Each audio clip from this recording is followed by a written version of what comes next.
Un nouveau débat aujourd'hui sur les enjeux du monde de l'alimentaire. Aujourd'hui, nous allons aborder et nous interroger sur les nouvelles formes de distribution dans notre secteur alimentaire. On parle beaucoup de certaines street food à la française, e-commerce, drive. Donc la question est de dire aujourd'hui, toutes ces formes viennent-elles en substitution? Sont-elles des alternatives, des compléments à la distribution traditionnelle, classique que nous connaissons? Quelles sont ces formes? Comment se dessinent-elles et se mettent-elles en place? Quels sont leurs avantages? Quelles sont leurs faiblesses? Et puis comment aussi ces formes-là valorisent-elles la qualité des produits? Et puis quelle place dans la régionalité, la saisonnalité? Et quelle relation avec le consommateur ont-elles? Donc pour aujourd'hui échanger et débattre sur ce sujet, des entreprises de la région qui aujourd'hui ont déjà commencé à amorcer des champs, des voies possibles sur ces sujets-là.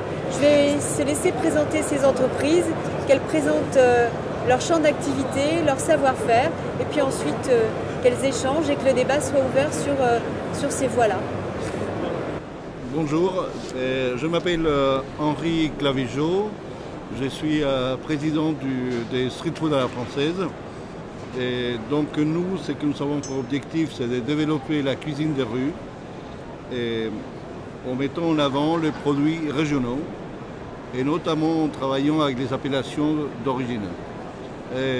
Notre philosophie est que nous pouvons faire un produit de très bonne qualité à un prix abordable et aller rencontrer des clients qu'on laissait notamment de côté parce qu'on partait de la base qu'il fallait simplement aller dans la cuisine, dans les restaurants gastronomiques pour les trouver.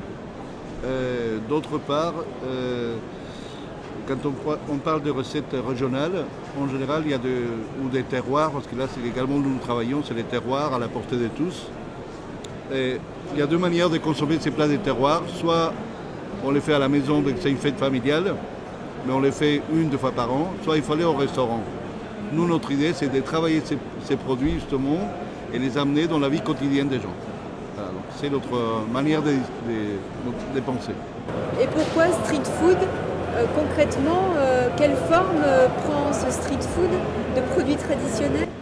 Oui, donc le street food, en fait, c'est quelque chose qui s'est beaucoup développé en Asie, en Amérique latine, aux États-Unis. En France, on est, je dirais, on sommes beaucoup plus traditionnels par rapport à ça, par rapport à ce développement. Alors aujourd'hui, une des clés, c'est vraiment la mobilité, d'aller rencontrer les clients, de présenter les produits, de travailler au monoproduit ou 2 ou 3 produits maximum, de manière à pouvoir apporter des produits de qualité de manière, on va dire, rapide. Nous, ce que nous faisons, par exemple, c'est, quand on parle de street food, la plupart de la préparation doit être sur place, face au client. Il faut qu'il y ait de la couleur, il faut que de la lumière, il faut que de l'odeur, voilà, il faut que les plats soient vivants. Donnez-nous un exemple aujourd'hui des actions street food que vous avez engagées. Bon, mais je considère que nous avons été les premiers à faire ici, lors du marché de Noël de Lyon, nous avons fait le sandwich à l'andouillette. Donc nous avons pris la recette de l'andouillette à la moutarde. Nous avons sorti la farce de l'andouillette, donc nous ne cuisinons que la farce. Ensuite, nous allons agrémenter avec du vin blanc, avec de la moutarde, tout ça. Et ensuite, nous les mettons en sandwich. Et avec du pain chaud, du pain grillé. C'est un produit qui marche très très bien. Nous avons fait également, nous avons créé le Supper, donc prononcé à la française, donc Supper. Donc c'est un hamburger de tablier du Supper.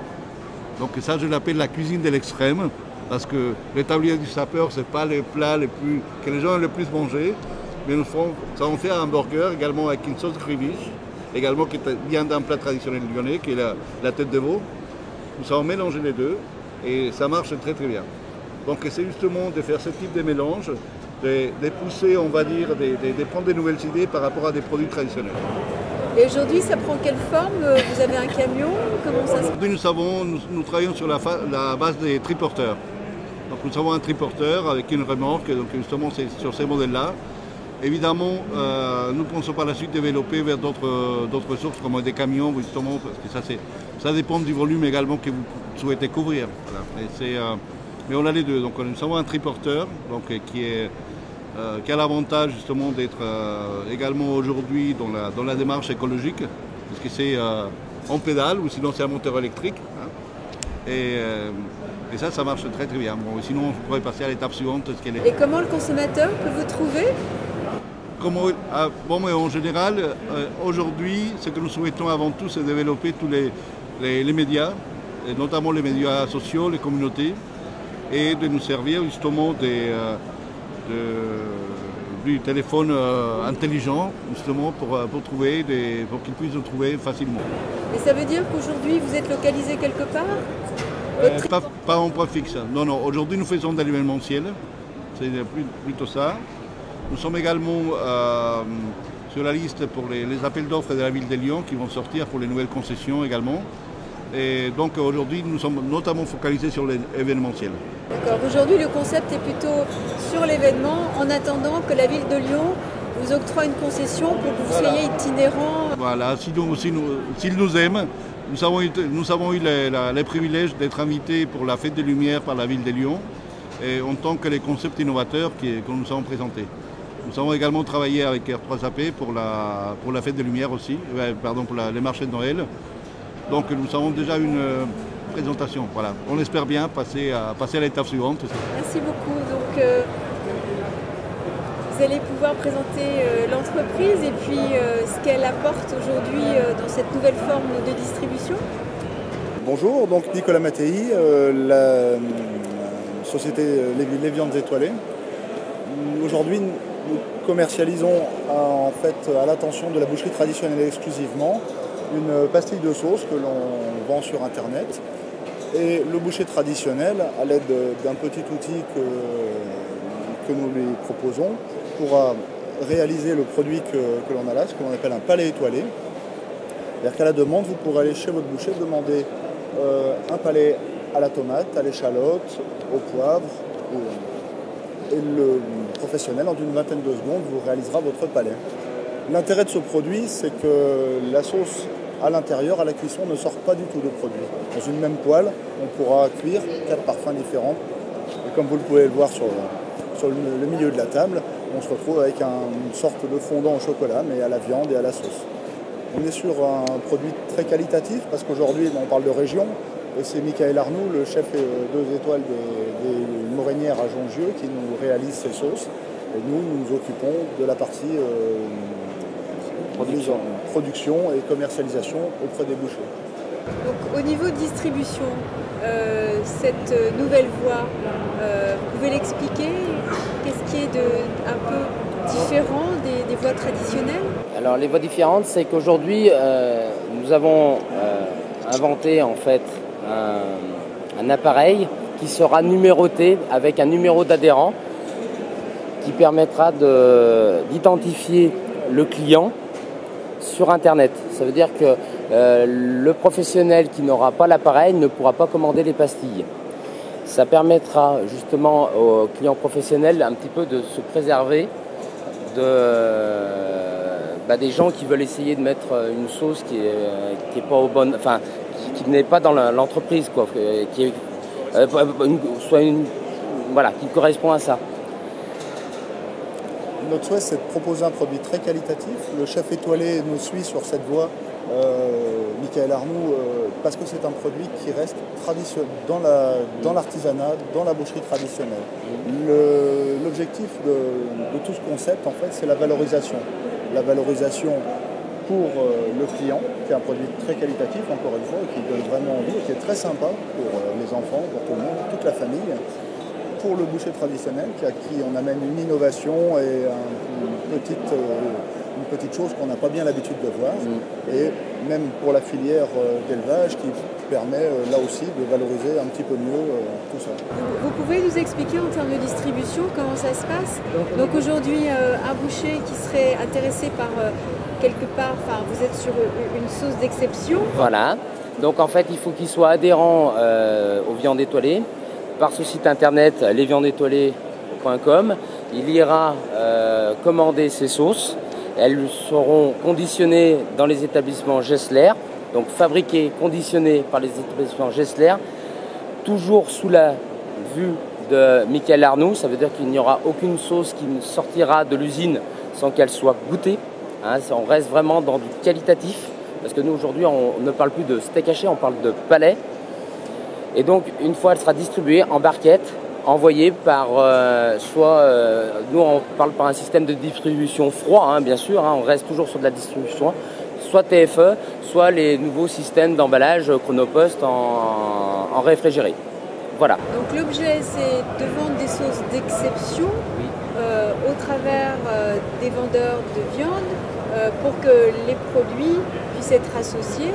Et la façon de garantir la diffusion de cette sauce d'exception qui ne peut pas, entre guillemets, traîner, c'est d'avoir une commande qui se passe par internet entre le boucher charcutier qui va commander au travers du site cette sauce exceptionnelle qui lui arrivera sous 24 heures, j'imagine. Voilà, c'est ça, 24 heures chrono. Voilà, ça veut dire qu'en fait, alors suivant les transporteurs, il y en a qui chargent la veille et puis sont livrés le lendemain matin, ou effectivement, on va dire oui, effectivement, les 24 heures chrono. De toute façon, c'est un produit qui a une délaissée quand même qui est assez longue, mais de toute façon on choisit toujours un transport rapide. De toute façon aujourd'hui le but c'est que le boucher il ne se tombe pas en rupture vis-à-vis du client. Le but c'est que ça arrive très rapidement dans la boucherie en fait. Quelque part, donc vous offrez une possibilité de rajouter des sauces et rajouter un savoir-faire au niveau de certains bouchers charcutiers avec le nom d'un chef étoilé et la praticité que vous proposez en termes de nouvelles formes de distribution, c'est qu'ils utilisent Internet pour passer leurs commandes et à partir de cette commande Internet, quelque part, vous allez réinventer EDI qui existe aujourd'hui en grande distribution pour les artisans. Pour les artisans bouchers, voilà, c'est ça. Aujourd'hui, on s'est aperçu que les artisans bouchers, l'Internet, tout ça, c'était... Il y en a qui se mettaient, il y en avait moins. Ce système-là va commencer un petit peu, ils vont commencer à travailler avec l'Internet, au moins déjà pour commander leur matière. Donc c'est un système de commande aujourd'hui numérique qui va se développer pour les artisans bouchers charcutiers de toute pour la pouvoir France. avoir accès à ce produit-là. Merci.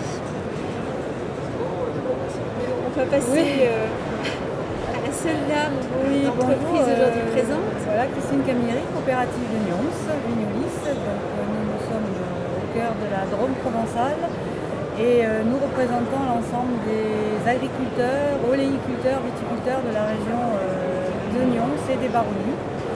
Nous transformons donc, nous réceptionnons leurs produits, nous les transformons et nous les commercialisons. Et aujourd'hui, nous représentons l'olive de Nyons et l'huile d'olive de Nyons qui ont une vraie notoriété aujourd'hui en France. Et ce que nous recherchons aujourd'hui à faire, c'est à trouver des voies de distribution peut-être un peu plus rapides, notamment au niveau du site marchand, au niveau d'Internet. Et nous cherchons à développer aujourd'hui notre site Internet, travailler en autonomie sur ce site de façon à pouvoir avoir un vrai site interactif avec des échanges avec nos clients, acheteurs, consommateurs. Donc ça, c'est une de nos nouvelles voies. On y travaille actuellement en préparation d'un nouveau site. On espère qu'il sera le plus interactif possible, puisqu'on veut aussi quelque part, en même temps que la notoriété de l'olive de Nyons, faire connaître la région, travailler un petit peu sur l'aspect touristique et amener donc des gens aussi à se déplacer et à découvrir une région magnifique et des produits d'exception. Donc ça c'est une première voie pour nous au niveau de la commercialisation. Et aujourd'hui, si nous sommes venus sur le Syrah, c'est aussi parce qu'on trouve que l'olive de Nyons et l'huile d'olive de Nyons ne sont pas assez présents dans la gastronomie française. Et on a voulu essayer de trouver des partenariats avec des chefs qui pourraient éventuellement nous proposer aussi des recettes à base d'olive et d'huile d'olive, sachant que le mariage de l'olive aujourd'hui dans la cuisine française présente beaucoup de possibilités. On y croit vraiment et on pense que ce produit gagne à être connu au niveau de l'utilisation en cuisine. Et la dernière partie de nos efforts porte aussi sur les produits industriels, puisque commencé un petit peu à travailler au niveau d'industrie de salaison. On a des demandes pour des fabricants de quenelles ou également des fabricants d'autres produits alimentaires qui veulent associer l'olive de Nyons dans leur préparation et pouvoir valoriser leurs produits au travers de l'AOC de Nyons. Donc en ce moment, on essaye effectivement de travailler avec des industriels qui peuvent insérer l'olive de Nyons. Et pour ça, on est en cours d'études et de réalisation pour proposer et des conditionnements et une présentation de l'olive qui puisse s'insérer dans ces préparations. Par exemple, des morceaux d'olive découpés qu'on va ajouter dans des saucissons, de la purée d'olive. On va insérer aussi dans d'autres préparations, dans des quenelles. Voilà. Donc, on essaye de trouver ce type de partenariat avec d'autres industriels et aussi des chefs hôteliers qui peuvent travailler aussi sur le produit.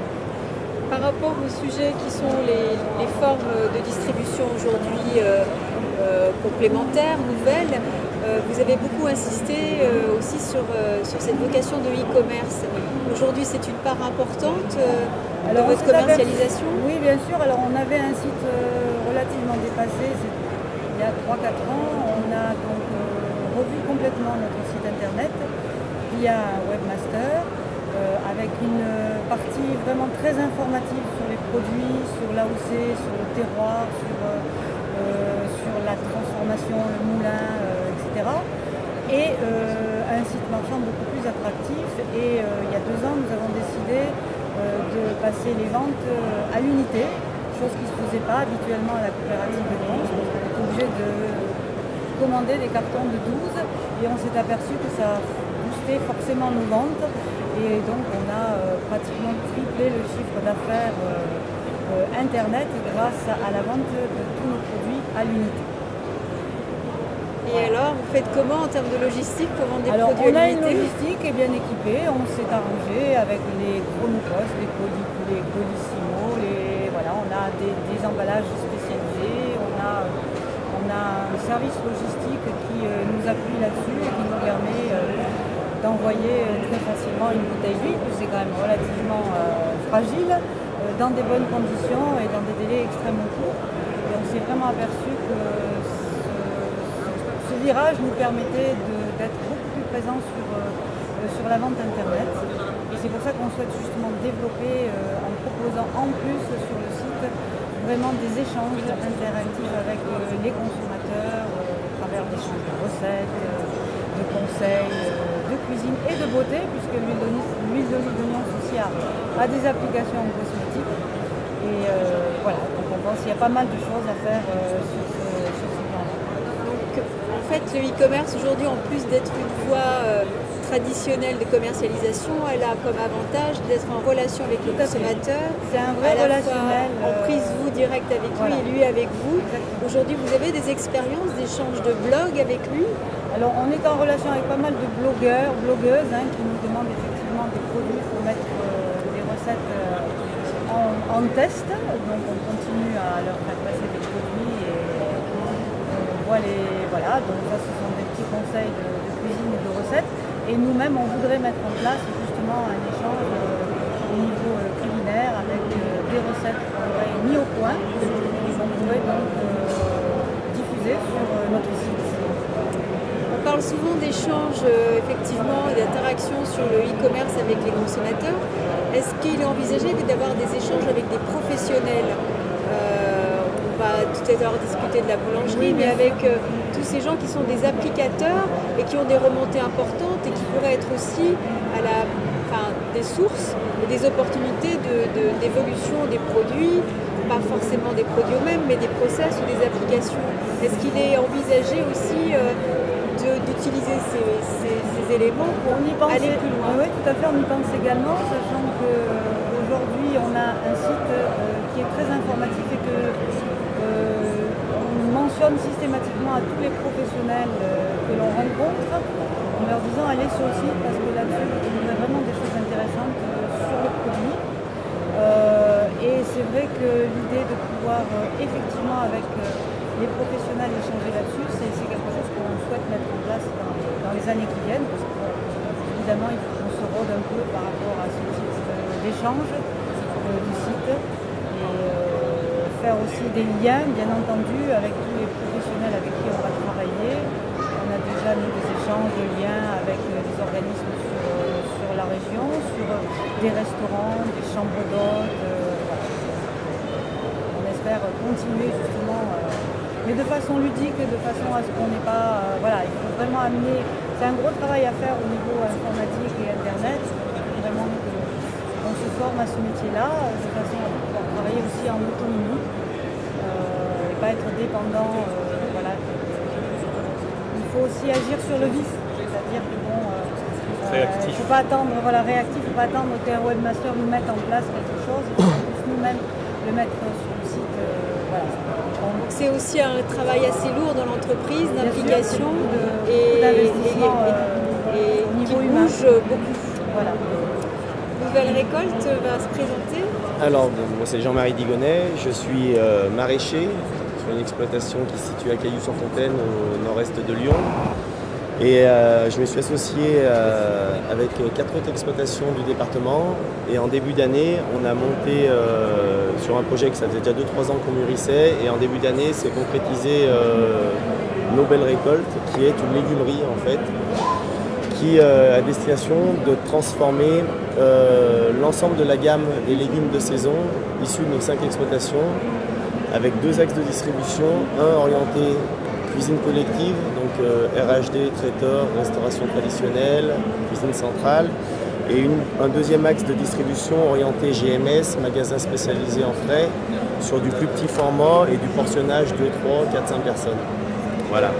Donc on a élaboré une gamme de produits, donc soit du monolégume, on est capable de travailler sous toutes les formes existantes, du cube, de la rondelle, du bâtonnet, de la julienne, de l'émincé, et une autre gamme de mélange de légumes qui vont des légumes plus grossiers comme sur ce sachet là, un mélange pot-au-feu, jusqu'à des coupes beaucoup plus fines, des mélanges wok avec des mélanges de rondelles, de julienne, d'émincé, avec des cuissons minutes, enfin des cuissons qui sont en une dizaine de minutes. Voilà, l'idée c'est de rester sur notre corps de métier qui est la production de légumes et d'apporter une valeur ajoutée en termes sur une première transformation. Les légumes dans la légumerie sont lavés, épluchés et découpés.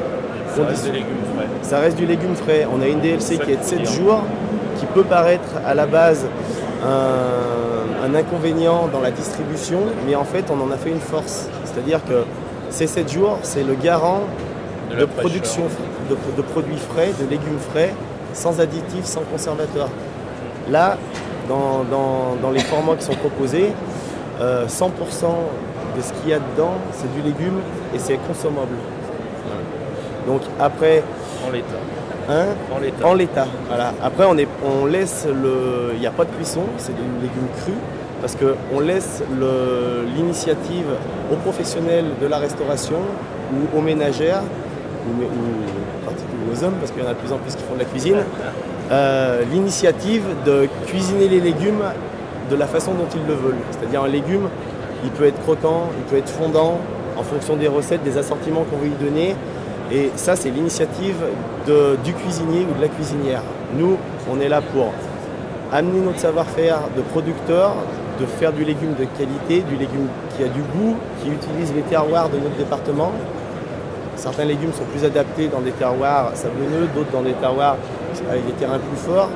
Et nous, la répartition des exploitations sur le département fait qu'on arrive à couvrir l'ensemble de la gamme des légumes de saison avec des terroirs pour chaque légume. Une carotte, par exemple, on a souvent l'idée d'une carotte des sables, parce qu'elle est jolie, elle est longue et compagnie. Elle a une belle forme, elle est présentable, mais en termes de goût, en termes d'échange entre... C'est light. Voilà, c'est light.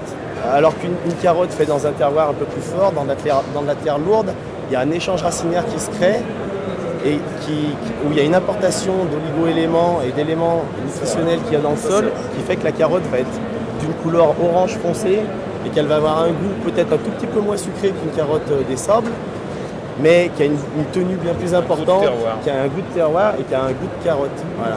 On travaille également sur, du coup, ça nous a amené à travailler en exploitation sur remettre au goût du jour des variétés anciennes ou des variétés oubliées ou de nouvelles variétés pour jouer sur les textures, les différences de sensibilité des légumes. Je prends un exemple, des variétés de navets, on en connaît tous un parfaitement, c'est le navet violet, là, blanc avec la collerette violette. Et ben, nous on a été amené à travailler, ramener à travailler la boule d'or, donc un navet qui est jaune, qui est plus sucré, qui s'écrase mieux en compote. On a été amené à travailler un navet japonais qui s'appelle le red meat, qui est blanc et vert, et quand on le coupe, il est sanguin au milieu. Voilà. Parce que dans le on travaille à la fois sur le goût et sur le visuel. Voilà. Les légumes, ils sont brillants, ils sont frais, on a envie de les manger. Voilà. Donc l'alliance aujourd'hui, vous êtes une vraie alliance entre la tradition, oui. La régionalité, oui. et puis la modernité, puisque aujourd'hui on sait tous qu'il y a une nécessité de redonner envie de consommer du légume, et l'originalité aussi dans cette modernité, dans cette nouvelle voie de relation avec le consommateur, c'est le travail du QR code et de le lien que vous allez créer entre le produit traditionnel, la voie moderne pour aller vers le consommateur. Expliquez ce que vous avez mis en œuvre. Alors je vais vous expliquer, mais je vais quand même revenir sur une chose que vous avez dit. Vous avez dit qu'il faut redonner envie de manger du légume frais. Je pense que l'envie, elle y est de manger du légume frais. Après, nous, justement, on est une alternative pour proposer du légume frais sans le travail qu'il nécessite en amont avant la cuisson. C'est-à-dire l'épluchage, le lavage, l'épluchage, la découpe. Voilà. Donc ça, c'est le premier point. Après, pour en revenir au sujet qui nous lie aux nouveaux moyens de distribution et de communication, c'est vrai que nous, on a un site internet avec une partie, un petit peu comme la collègue tout à l'heure, qui explique les productions sur nos exploitations, les terroirs pour les différents légumes, qui explique le principe de la légumerie, son fonctionnement. À côté de ça, ce site est lié à un blog qui s'appelle Nos Belles Recettes, on n'est pas allé bien loin. Et quand on tape Nos Belles Recettes ou Nos Belles Récoltes sur internet, on arrive sur le même site. Et c'est un site qui se partage, il y a une interaction entre les deux. Et sur Nos Belles Recettes, on propose des recettes traditionnelles. Par exemple, donc on est dans la région du Cardon, enfin Lyon c'est la capitale du Cardon. Sur les 5 exploitations associées, on est 2 à être des spécialistes du Cardon en hiver. On doit représenter grosso modo 40% de la production du Cardon lyonnais. Donc on propose sur ce blog-là des recettes traditionnelles et en même temps on essaye aussi d'apporter des recettes avec des innovations en fonction des mélanges de légumes qu'on propose. Et l'interaction elle se fait aussi avec les consommateurs car eux peuvent alimenter le blog de recettes. Voilà. Et alors la petite nouveauté qu'on va lancer la courant 2013 qui est au point mais qui n'est encore pas affichée au niveau du packaging, c'est que sur l'étiquette qui va se trouver en GMS, on a l'implantation d'un QR code indépendant pour chaque sachet, c'est-à-dire chaque produit qui est proposé.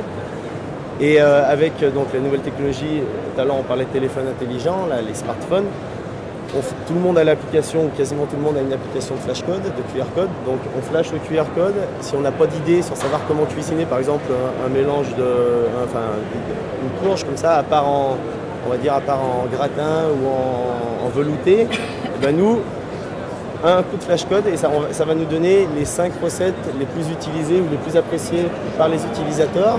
Donc il y aura des recettes traditionnelles et des recettes innovantes. Après on cherche aussi un partenariat, on n'en est pas encore à avoir un partenariat avec un chef étoilé, mais on cherche aussi un partenariat avec un ou des chefs éventuellement qui seraient à même de nous proposer des recettes originales avec leur petite touche. Voilà. Écoutez, c'est aussi une nouvelle forme d'application, l'alliance de la tradition et de la modernité et de la reconquête des consommateurs qui aujourd'hui cherchent de nouvelles idées et des produits de qualité. Au niveau de tout ce qui est commerce de détail et de l'artisanat, il y a aussi beaucoup d'enjeux sur cette forme de modernisation et de la relation avec le consommateur. Donc, durant le salon, on a parlé de nouveaux magasins, de nouvelles formes de distribution, des magasins de l'avenir. Donc, est-ce qu'on peut en avoir quelques mots? Quelle forme de distribution nouvelle aujourd'hui pour le commerce de détail de produits de qualité en région? Alors, on fait, pour ce qui concerne l'artisanat et le commerce de proximité, c'est pas tant une nouvelle forme de distribution qu'on va rechercher, mais c'est avec une image qui est plutôt de métier ancré dans la tradition, des savoir-faire, etc. C'est comment finalement ne pas rester les métiers d'hier, mais bien devenir les métiers de demain.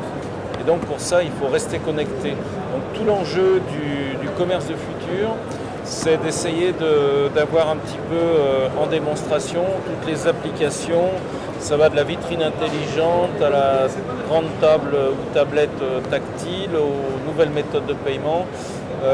Tout ça pour faciliter la vie du consommateur, d'une part, qui reste bien en lien avec l'artisan ou le commerçant, mais qu'il ait aussi des facilités pour passer des commandes, pour recevoir régulièrement de l'information, pour avoir la possibilité de moduler ses commandes ou de faire des précommandes. Voilà. C'est toute cette possibilité-là, avec aussi l'avantage peut-être un peu nouveau. Bon, ça se fait déjà, mais on va le développer, je pense, beaucoup plus. La possibilité de mettre de l'intervention en termes d'information et de promotion directe sur le lieu de vente, dans le sens où avec les écrans plats aujourd'hui, sur les lieux qui reçoivent du public et en particulier l'artisanat et le commerce de proximité, on a la possibilité de faire de la promotion directe sur le lieu de vente. Et ça, je crois que c'est extrêmement important, sachant que, y compris cette publicité qui sera produite sur le lieu de vente, va pouvoir aussi se retrouver sur ce qu'on disait tout à l'heure, les téléphones intelligents, les smartphones, etc. Et ça veut dire qu'on va essayer de capter la clientèle pour la faire venir dans le magasin, en plus de la clientèle traditionnelle. Et c'est quand même des démarches un petit peu nouvelles pour les artisans commerçants. Comme ça a été dit, ils ont un petit peu du mal avec l'outil informatique. Aujourd'hui, il faut s'y mettre, il faut s'y coller. Et on a plein d'opérateurs et d'entreprises régionales notamment qui sont en train de développer des outils numériques pour des applications les plus simples possibles, à la fois pour le consommateur et à la fois pour l'artisan. Voilà. Donc aujourd'hui, le numérique fait partie de la vie de tous les consommateurs. Les artisans vont s'y mettre, ils vont aussi avoir un avantage immédiat sur la réactivité, sur l'outil et le service que ça peut leur apporter, mais c'est aussi une façon d'ouvrir le champ d'une nouvelle forme de consommateur, de nouveaux consommateurs qui connectés pourraient aussi être en lien avec le commerce traditionnel. Le but, c'est un petit peu, à l'instar de tout ce qui a été dit, et puis de ce qui se fait par exemple avec des cartes de fidélité, c'est de créer un réseau, voilà, et puis de faire grandir ce réseau en informant sur les produits, en faisant de la réassurance auprès des consommateurs sur l'origine des produits utilisés. Moi je suis boulanger, bon, l'origine de la farine, l'origine de la levure, voilà, tout ça, ça intéresse. Et puis il y a un tas d'éducation du consommateur à faire dans le sens pédagogique du terme, parce qu'il y a beaucoup d'a priori, positifs ou négatifs, qui ne sont pas forcément avérés. Donc il faut continuer de faire de la pédagogie en direction du consommateur et peut-être aussi de faire valoir tout ce qui peut être mis en valeur sur les produits du territoire. Nous, on est transformateurs, mais on peut avoir aussi à se servir soit de produits frais sous cette façon de commercialisation, soit je parlais tout à l'heure de mettre de l'huile ou des olives dans le pain. Voilà, c'est aussi tout ça, c'est comment on informe sur les possibles des circuits courts quand on est dans une entreprise locale. On informe aussi sur le fait qu'on fait vivre le territoire, on fait vivre les différents acteurs et on joue donc pleinement notre rôle d'entreprise de proximité au sens territorial du terme. Donc pour conclure, c'est des vraies opportunités, ces outils numériques, pour donner plus d'informations aux consommateurs, pour aussi mieux promouvoir la régionalité, ses spécificités, qu'elles soient traditionnelles ou aussi évolutives. Toutes nos expériences et nos savoir-faire, que ce soit au travers des chefs qui accompagnent les évolutions des produits ou les consommateurs eux-mêmes qui sont à l'origine de la création et du développement. Donc c'est des vraies opportunités de développement. Merci. Je crois que ce qui est important, ce qu'il faut dire aussi, c'est que c'est quelque part rendre la parole aux véritables acteurs, aux véritables professionnels, aux véritables transformateurs.